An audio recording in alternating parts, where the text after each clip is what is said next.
여러분 안녕하십니까? 헬로티비 뉴스입니다. 부천시가 지난 13일 주민들에게 중동 신도시 정비 기본계획안을 공개하며 기준 용적률과 선도지구 계획을 내놨습니다. 기대보다 낮은 용적률에 주민들은 실망한 모습인데요. 아직 부천시가 확정하지 못한 공공기여량이 남은 관건입니다. 경우에 따라서는 현행 리모델링 사업과도 큰 차이가 없을 수 있습니다. 이관성 기자의 보도입니다. 노후계획도시 특별법이 허용한 법정 최고 용적률은 450%. 부천시는 기반시설 증설 없이 가능한 중동신도시의 적정 개발 밀도가 345%라고 판단했습니다. 중동신도시 평균 용적률 220%보다 125% 늘어난 것인데 도로망과 공원시설, 상하수도와 열수송관 등의 수용 한계를 고려했습니다. 정부의 계획과 정치인들의 잇따른 공약에 기대가 컸던 주민들은 크게 실망하는 모습입니다. 용적률을 500%까지 받을 수 있을 거다 이렇게 얘기했는데 지금 오늘 와서 들어보니까 345%로 일단 결정을 하셔서 그 부분에 대한 굉장히 유감을 표하고요. 부천만의 그 특성을 고려해서 그 공공기여분을 최소화시키고 용적률을 최대화할 수 있는 그런 정책을. 관건은 부천시가 아직 정하지 못한 공공기여량입니다. 부천시는 용적률을 기존 220%에서 345% 이내로 늘려 정비할 경우 증가 용적률의 10에서 40% 범위 안에서 공공기여량을 산정할 계획입니다. 또 345% 이상 450%까지 용적률을 늘릴 경우에는 증가 용적률의 40에서 70% 범위 안에서 공공기여량을 부담하게 할 계획입니다. 예를 들어 용적률 220%인 아파트 단지를 345% 용적률로 재건축하고 부천시가 공공기여량을 40%로 산정한다면 늘어난 용적률 125% 중에 40%를 공공기여해야 한다는 얘기입니다. 노후계획도시 특별법상 재건축 공공기여분을 고려하면 기준 용적률 345%는 리모델링 사업 시의 최고 용적률과 큰 차이가 없습니다. 실제로 리모델링 사업 조합을 만들어 추진하고 있는 부천의 한 아파트 단지도 기존 사업을 계속 이어갈 계획입니다. 부천시는 공공기여 방안을 크게 4가지로 구분했습니다. 재건축 공간의 일부를 공공주택으로 짓거나 도시계획 시설과 생활 SOC 부지로 제공하는 경우, 또 도시기반 시설을 설치하거나 현금으로 납부하는 방안 등입니다.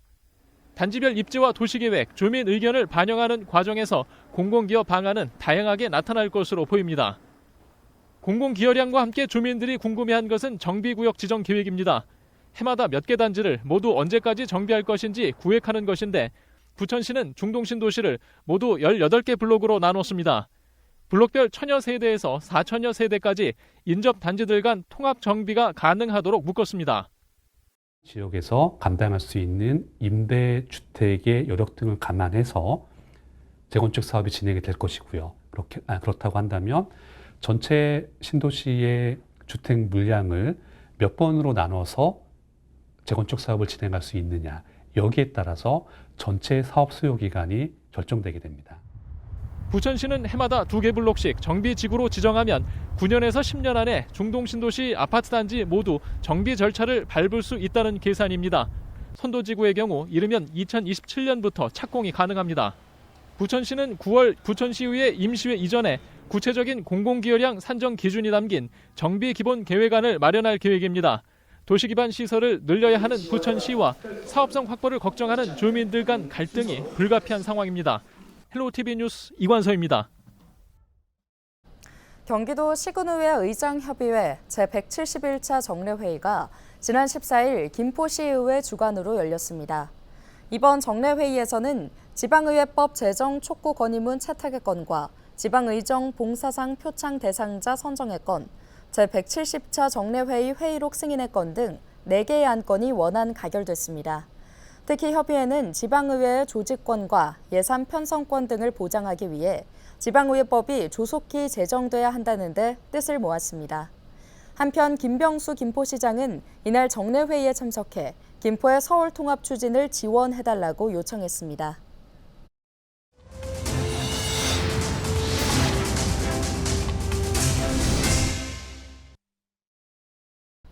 22대 국회 전반기를 이끌 국회의장 후보로 더불어민주당 우원식 의원이 선출됐습니다.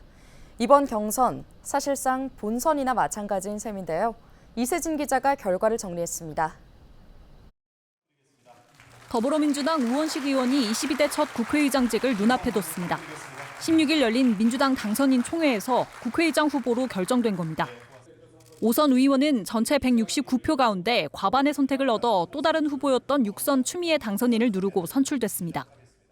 22대 민주당 당선인들께서 힘을 모아주셔서 저에게 큰 숙제 또 일을 맡겨주셔서 정말 영광스럽게 생각하고 당초 이번 경선을 두고는 여러 말이 오갔습니다.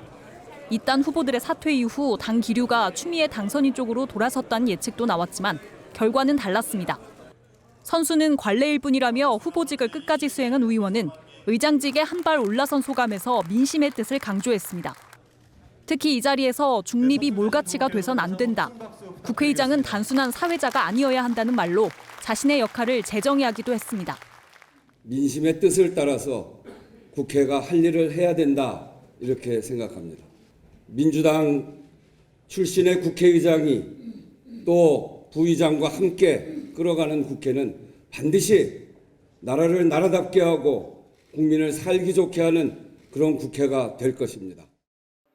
한편 과반 득표로 당선되는 국회의장은 원내 1당 후보가 맡는 것이 관례로 다음 달 22대 국회 본회의에서 표결을 거쳐 최종 결정됩니다.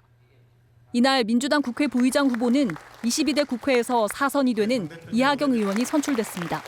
헬로티비 뉴스 이세진입니다.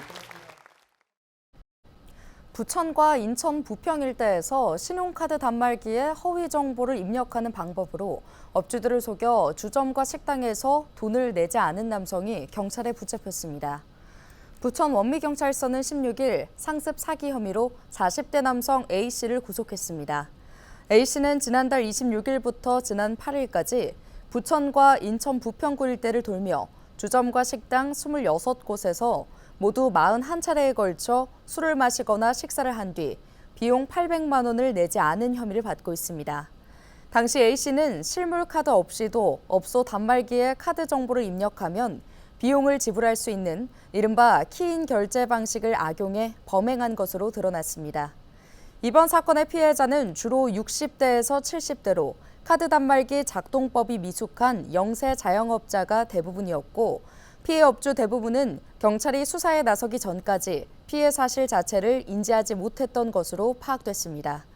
이에 대해 경찰은 업주들을 상대로 실물 카드 없이 카드 단말기를 조작하는 사기 수법을 경계할 것을 당부했습니다. 경기도가 약 1억 8천만 원의 지방세 납부를 회피하려 배우자 명의로 사업자 등록을 한 악성 체납자를 적발했다고 밝혔습니다.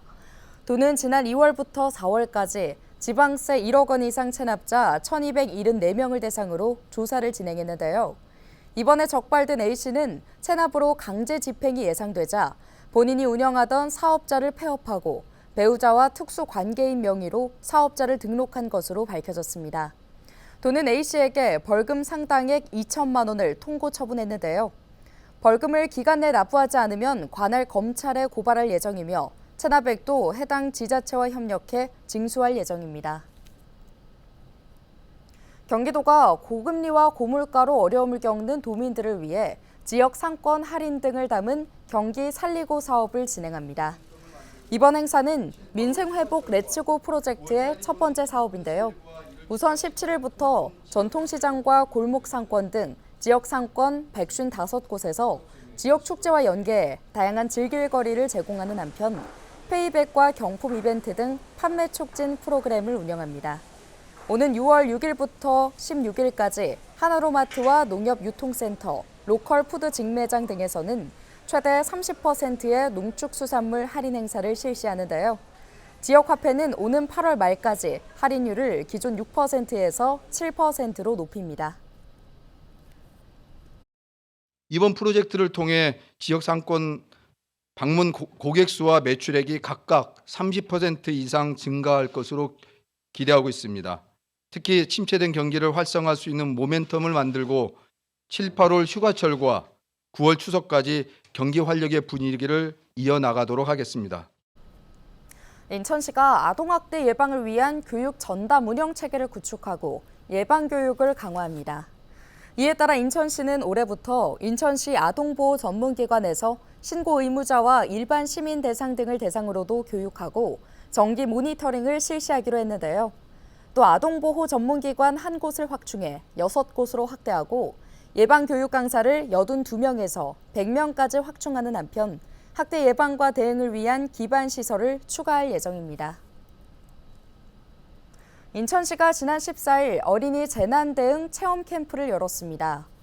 어린이를 포함해 80가족을 대상으로 한 이번 체험 캠프는 긴급한 사고 발생 시 필요한 생존 방법을 학습해 재난에서 스스로 안전을 지키기 위한 프로그램 등이 마련됐는데요. 특히 올해는 어린이를 대상으로 안전 골든벨 퀴즈를 열었으며 소방본부에서 주관한 완광기 탈출 등 실전형 체험 훈련이 이어졌습니다. 이번 행사는 인천시와 대한적십자사, 인천지사, 인천소방본부가 공동 주관했습니다.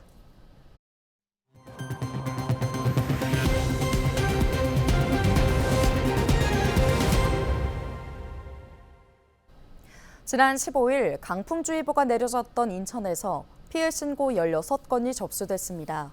저녁 7시쯤 서구 불로동의 한 도로에서 나무가 쓰러져 한때 통행에 불편을 겪은 데 이어 강화읍과 서구 청라동 등에서도 가로수가 넘어져 소방당국이 안전조치를 마쳤습니다. 또 옥상 구조물이나 가로 등 공사장 펜스, 인도에 설치된 햇빛 가리개 등이 쓰러질 위험이 있다는 신고가 잇따라 접수됐습니다. 인천 전역에 내려졌던 강풍주의보는 밤 11시쯤 해제됐습니다. 투자 유치를 위해 미국을 방문 중인 김동연 경기도지사가 애리조나 통상공사에서 케이트옵스 애리조나 주지사를 만나 우호 협력 협약을 체결했습니다. 이로써 애리조나주는 텍사스와 미시간, 캘리포니아에 이어 경기도와 우호 협력 관계를 맺은 미국 내 4번째 주가 됐는데요. 두 지역은 기업 교류와 첨단 산업, 기후위기 등에 협력하기로 했습니다. 특히 교류 협력의 첫 번째 사례로 이날 경기도에 있는 차세대 융합기술원과 한양대는 애리조나 주립대에 반도체 분야 국제기술 공동 개발을 위한 의향서를 전달했는데요. 의향서에는 반도체 분야 공동 연구 개발 과제 발굴과 인프라 공동 활용 등의 내용이 담겼습니다. 서울시가 시민들의 주택 공급 예측을 돕기 위해 아파트 입주 물량 외에 재개발, 재건축 등 정비 사업 추진 현황도 주기적으로 공개하기로 했습니다. 서울시는 현재 매년 2월과 8월 등 6개월에 한 번 2년 이내에 입주 가능한 아파트 물량을 분석해 공개하고 있는데요. 앞으로는 서울시 아파트 공급 물량의 60% 이상을 차지하는 정비 사업 부분에 대해서도 추진 현황을 공개하기로 했습니다. 주요 제공 항목은 도시정비법에 따른 재개발, 재건축 사업과 소규모 정비에 따른 가로주택, 자율주택, 소규모 재건축 사업의 구역별, 자치구별 추진 현황 등입니다.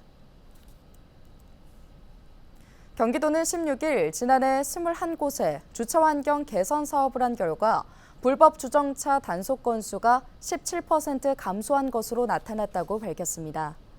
주차 환경 개선 사업은 주거 밀집지 등 주차난 지역에 대규모 공영 주차장을 조성하거나 오래된 주택을 활용해 소규모 주차장을 만들고 학교 등 부설 주차장을 무료로 개방하면 시설비를 지원하는 사업인데요. 경기도는 지난해 공영 주차장 13개, 자투리 주차장 5개, 무료 개방 주차장 3개 등 21개 사업에 총 사업비 1,159억 원을 투입해 2,400면 이상의 주차 공간을 확보했습니다. 도는 각 주차장 조성 전후 2개월간 주차장이 위치한 행정동의 불법 주정차 단속 건수를 집계한 결과 단속 건수가 조성 전 14,900여 건에서 조성 후 12,300여 건으로 17%가 감소한 것으로 나타났습니다. 인천시가 1억 플러스 아이드림 사업의 일환으로 시행 중인 임산부 교통비 지원 사업 신청 기간을 출산일로부터 3개월까지로 확대합니다. 지난달부터 시행 중인 임산부 교통비 지원 사업은 임산부 1인당 50만 원을 인천이음 교통비 포인트로 지급하는 사업인데요. 교통비 포인트는 인천이음 앱 호출을 통한 택시 요금이나 주유비, 대중교통에서 사용할 수 있습니다. 뉴스 마칩니다. 고맙습니다.